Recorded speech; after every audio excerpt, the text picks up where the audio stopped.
Hello and welcome to Rosie's Reviews. Now, the book I'm reviewing tonight is the first story from a collection of short stories by Angela Carter called The Bloody Chamber. And in fact, this is the first story in the book, and it's also called The Bloody Chamber. Now, Angela Carter is a UK novelist. She was born in 1940. In The Bloody Chamber, she reworks fairy tales into something entirely new.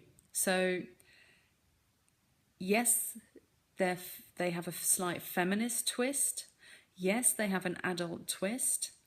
But they should not actually be seen merely as a reworking, rather as actually new stories that are based on traditional fairy tales. If you want to talk genres, well, gothic, obviously, fairy tale. There's elements of magic realism in her stories. There's elements of romance. And of course, there's a strong hint of feminism going throughout the stories. In The Bloody Chamber, Angela Carter describes the mother-daughter relationship and kind of how problematic it can be. She explores the theme of naivety and change. Her characters are not static, they do change, and you will see that within the short story. And I guess it's kind of interesting to remember that Angela Carter herself was, in fact, as well as a feminist, a socialist. You can kind of see that through the story. At least it's interesting to know that. There's many settings to this story. We'll look at those later. There's 4 major characters. And the language is really very, very rich. It's perfect to analyse. So if you're watching this video as a student, your teacher's made a really good choice picking this book for you because there is so much to write about. If you're watching this from a book group, it's a great book to talk about. I'm not going to tell you the story because I'm going to assume that you've read it. Instead, I'd like to concentrate on some close analysis of various points in the short story, the characters and the setting. If you haven't read it and you'd like a summary, there's plenty of decent summaries on YouTube you can look up. Okay, so we'll look at the opening of the novel. It's narrated in the I, and the narrator is a young girl who's on the way to spend the night with her new husband, a very, very rich man, a marquis. This story is set in France. She is the latest in quite a long line of wives, and all of them have, well, died, unluckily, some of them in somewhat suspicious circumstances. The girl sees her marriage as kind of escaping from her poverty. And this is shown by the way she talks about her mother. She says, "My mother herself had gladly, scandalously, defiantly beggared herself for love. And one fine day her gallant soldier never returned from the wars, leaving his wife and child a legacy of tears that never quite dried, a cigar box full of medals, and the antique service revolver that my mother, grown magnificently eccentric in hardship, kept always in her reticule, in case, how I teased her, she was surprised by footpads on her way home from the grocer's shop." So you could say there's a certain element of foreshadowing there. Why mention the gun? Does it maybe come back at the end of the story? Of course it does. There's also, I feel, rather a tone of the young girl mocking her mother for having given up everything for love. And the girl rather naively thinking, well, I'm not going to do that. I'm going to make sure that I have a better life, a richer life. At the beginning of the story, we are told the motions of the train. We're told that they are great pistons ceaselessly thrusting, which of course has heavily sexual connotations. We're told that the train bore me through the night, So we're introduced very early on to this kind of sexual tension, this sexual expectation. And of course, that lies really very much at the centre of this story, that this very young girl is really kind of like a plaything for this guy that she's married. Again, there's quite a lot of foreshadowing when she talks about when he was courting her. I especially love the bit about the necklace. His wedding gift to her, his wedding gift clasped round my throat, a choker of rubies 2 inches wide, like an extraordinarily precious slit throat. And she goes on to describe how it was at one point the fashion for people who did actually escape the guillotine to wear this necklace with a bright flash of rubies. And knowing Angela Carter and knowing this book is just full of symbolism and full of foreshadowing, you're thinking, oh God, is she going to get her throat slit? How are these rubies somehow symbolic? Little do we know that she has a lucky escape. As I said before, there's 4 main characters in this short story. There's the girl, the narrator. There's her mother. There's the Marquis. And there's the piano tuner. Now, I'd like to talk a little bit about the Marquis. He's a pretty vile man. The girl finds him very hard to read at the beginning. She says he has a face like a mask.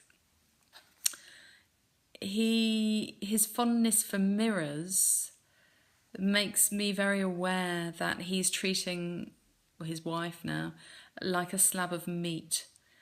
He buys her, really.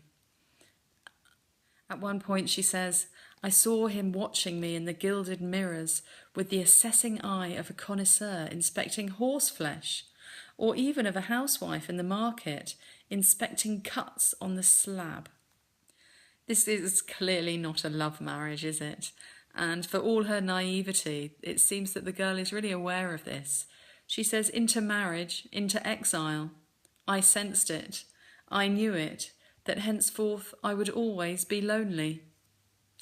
And she seems kind of accepting of this. I think we can't avoid looking at the first time they have sex together. When he makes her, he actually stops the sexual act to make her put on this necklace of blood red rubies, and he in fact kisses the necklace before he kisses her. And she refers to the act of sex. She's watching the bedroom's full of mirrors, and she sees a dozen husbands impaled a dozen brides, while the mewing gulls swung on invisible trapezes in the empty air outside. And for me, the word impaled really stands out in that quotation, because impaled is an extremely violent word that definitely is not used to describe an act of love. And again, I think that Angela Carter is giving us quite a big hint as to what he would like to happen later. There's many different settings in this very short story. There's, of course, Paris. And within Paris, the girl's poverty is briefly described. And it is, in fact, contrasted against the opera and the very rich life he leads. Then the French countryside and the sea is described, the isolation of that. Some people see the movement of the sea as somehow sexual or possibly symbolic of the ebb and flow of life. There's the train, which we've talked about already. There's the fairy castle on the island. Again, of course, the isolation, and it's not exactly how she thinks it doesn't turn out how she thinks, does it? Then the bedroom, the bedroom that's full of mirrors and lilies. Of course, lilies are a symbol of death, the cloying scent of the lilies. She even describes her husband's face as a lily. the library that's full of pornography, his office that's just like him is very cold, the torture room, and the piano room, which I think is her respite. It's her place of safety, isn't it? It's the one sanctuary in the whole castle. Right, let's finish up by talking about the end of the story then, shall we? I really don't like the Marquis, and I find it especially arrogant of him when he tells her to prepare for death. He says, prepare yourself for martyrdom. And she rather bravely says, what form shall it take? I said.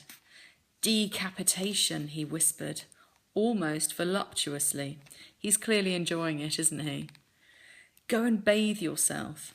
Put on that white dress you wore to hear Tristan, and the necklace that prefigures your end, and I shall take myself off to the armoury, my dear, to sharpen my great-grandfather's ceremonial sword.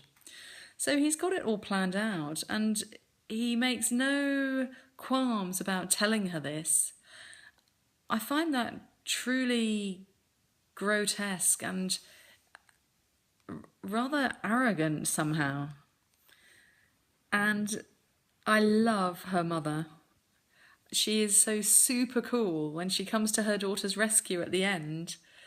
The daughter narrates, you never saw such a wild thing as my mother, her hat seized by the winds and blown out to sea so that her hair was her white mane, her black lisle legs exposed to the thigh, her skirts tucked round her waist, one hand on the reins of the rearing horse, while the other clasped my father's service revolver, and behind her the breakers of the savage, indifferent sea, like the witnesses of a furious justice.